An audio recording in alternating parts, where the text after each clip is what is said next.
can just lay your head back and I'll read to you.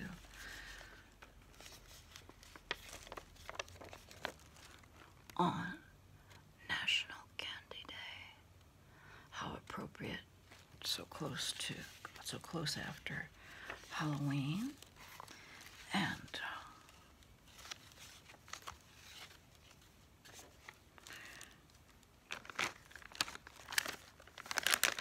one of those videos that it's really not anything you really have to look at. And, I can read to you. I think it's like 5 or 6 pages of real interesting candy information. Kind of like trivia almost. And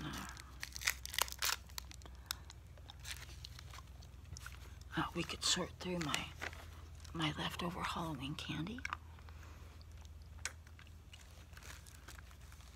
and see what I have.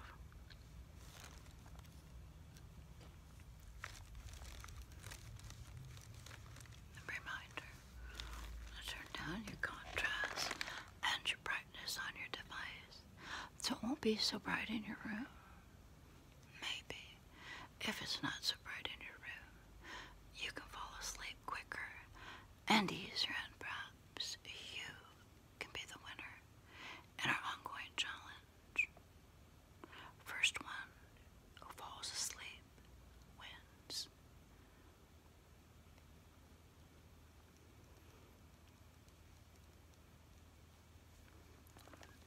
So, let me move this up a little closer maybe. And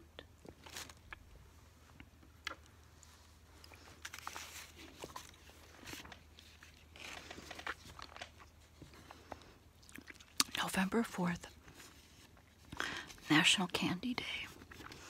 On November 4th, we celebrate the sweet holiday, National Candy Day. Candies have a long history of attracting us with their bright colors and delightful flavors. They also come up in a variety of fun sizes and shapes.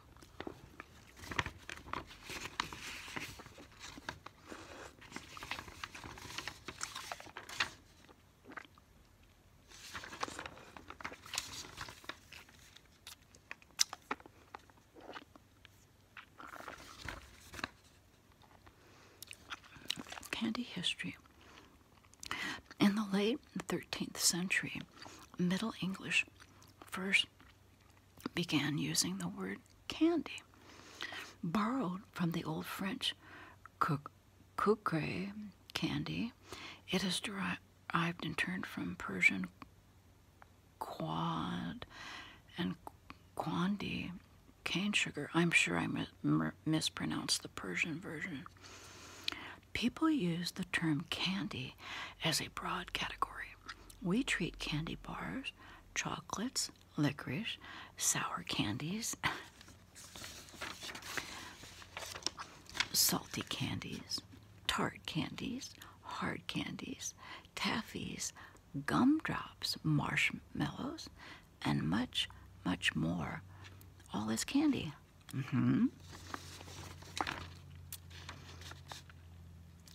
They forgot lollipops and blow pops. However, sugar was not always readily available. So instead, people made the first candies from honey. Candy makers coated nuts, fruits, and flowers with honey. This method preserved the flowers and nuts, or created forms of candy. Today, we still create these confections, but we typically use them as a garnish. Originally a form of medicine, candy calmed the digestive system or cooled a sore throat.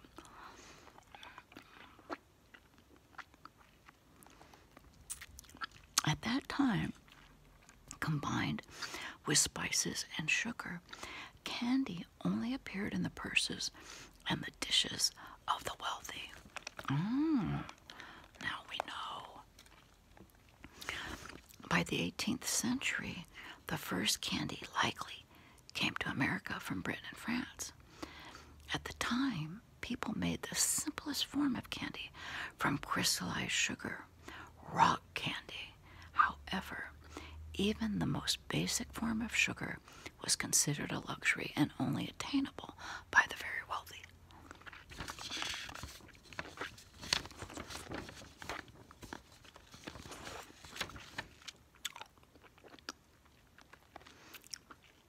Since 1979, the world has produced more sugar than can be sold, making it very attainable and cheap. Candy inventions. With the advent of the Industrial Revolution, many advances improved the availability of sugar. By the 1930s,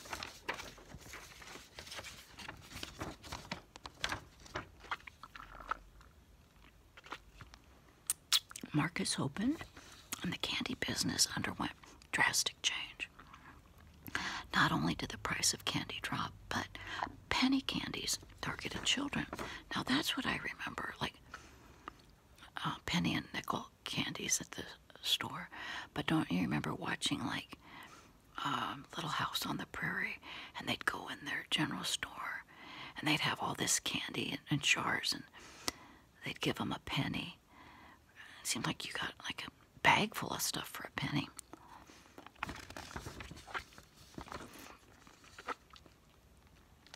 In 1947, Oliver R. Chase invents and patents the first candy press in America. The Boston inventor's creation made making different lozenges in shapes very possible. 1951, confectioners began using a revolving steam pan to assist in boiling the sugar. And in 1897, William Morrison and John C. Wharton from Nashville invent the first cotton candy machine. At the time, the fluffy puffs of spun sugar were called fairy floss.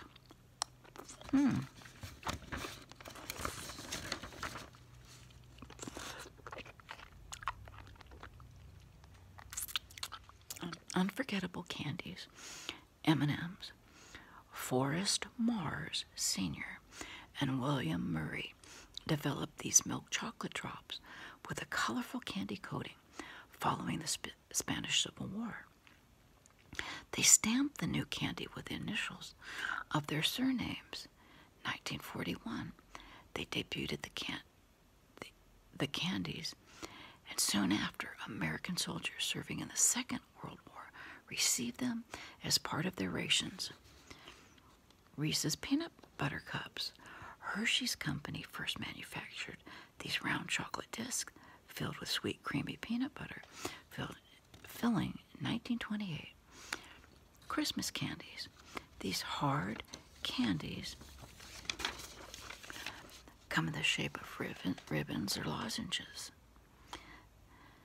Thank you, Oliver R. Chase, and it adds a sweet, colorful memory to the holiday season. Necco wafers. Despite being chalky and not too sweet, this candy still tops many people's candy list. Pez. Not only does this tiny candy hit the sweet spot, but it also comes with a dispenser that often represents other iconic and inspirational characters and lifesavers. Another hard candy. This sweet circular lozenge with a hole in it finds its way into Mom's purse and the stocking hung on the mantle.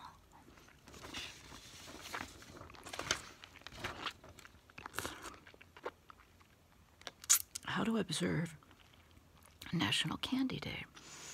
4 days after Halloween, you should be able to celebrate this day. Either you have leftover candy or you can sneak some of the kids' candy stash to celebrate. You can also scan the sales of Halloween candy at your local stores, or invite some friends to enjoy their favorite candies with you. While they're celebrating, be sure to use hashtag National Candy Day to post on your social media. Candy frequently asked questions.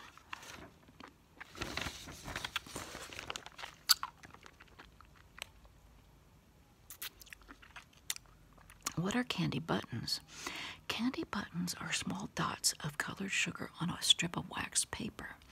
Originally made by the New England confectionery company Necco, which opened in 1871, the candy is now made by Doshizer Candies since 1893. What is the oldest candy company in the United States?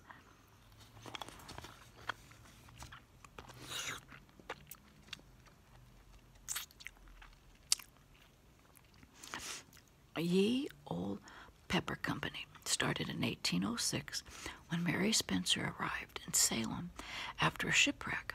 She began peddling a rock candy called Salem Gibraltar, which was also the first candy sold commercially in the United States from a church. Her son sold the company in 1830 to John William Pepper. Then, in the early 20th century, George Birkinshaw purchased the Ye Old Pepper Company and renamed it, and it's been operated by the same family ever since.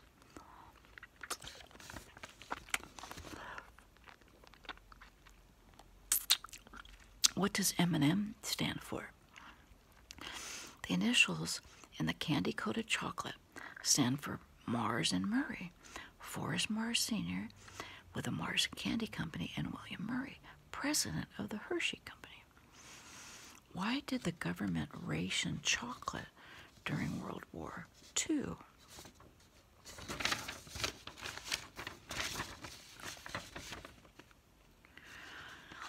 The government rationed many items required for use by the military, including meat, leather, rubber, gasoline, and chocolate.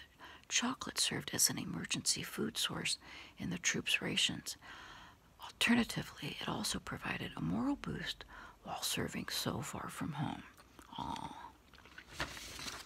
Well,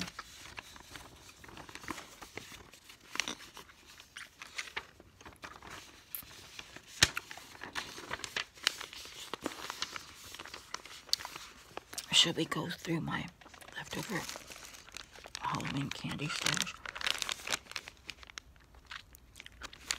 I love these blow pops. I've got 2 left.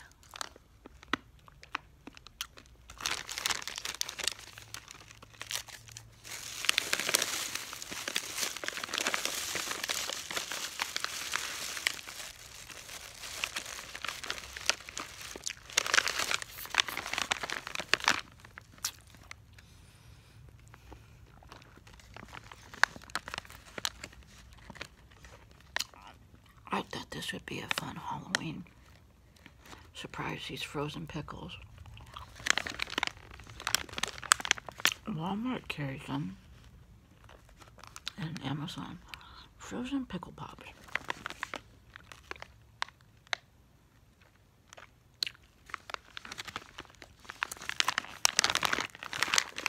But I was thinking of giving them to neighbors and my niece, and I never did.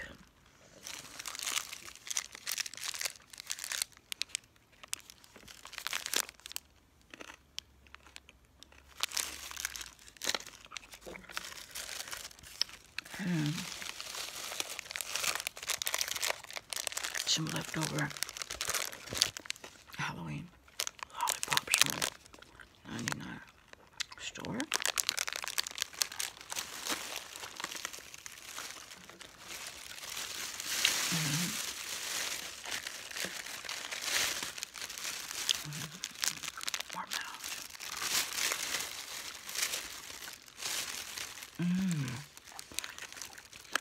I'll probably end up eating this myself.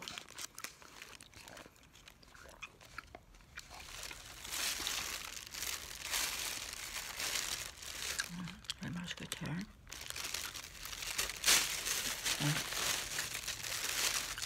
A big bag of leftover Smarties.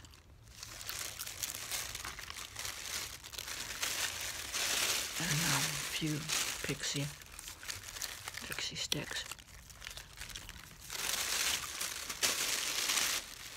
And a rice cake.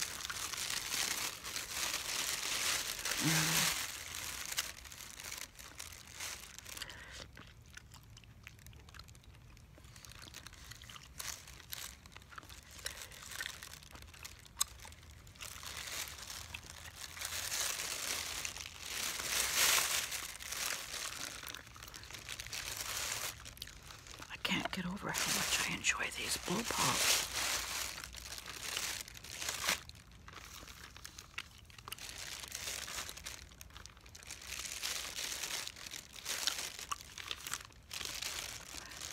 Oh, this one. I never followed up on this. Remember we talked about all the good things I got from the 99 store. That's what they call it now. It's not called the 99-cent only store now. They've changed the name at the website to the 99 store. See, it says $4.99.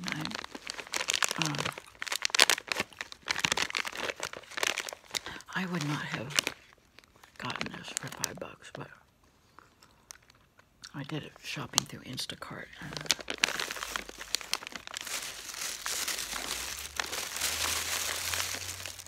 I still, when I go to 99 only store or if I shop it on Instacart, it's still only fun for me if I shop the dollar items.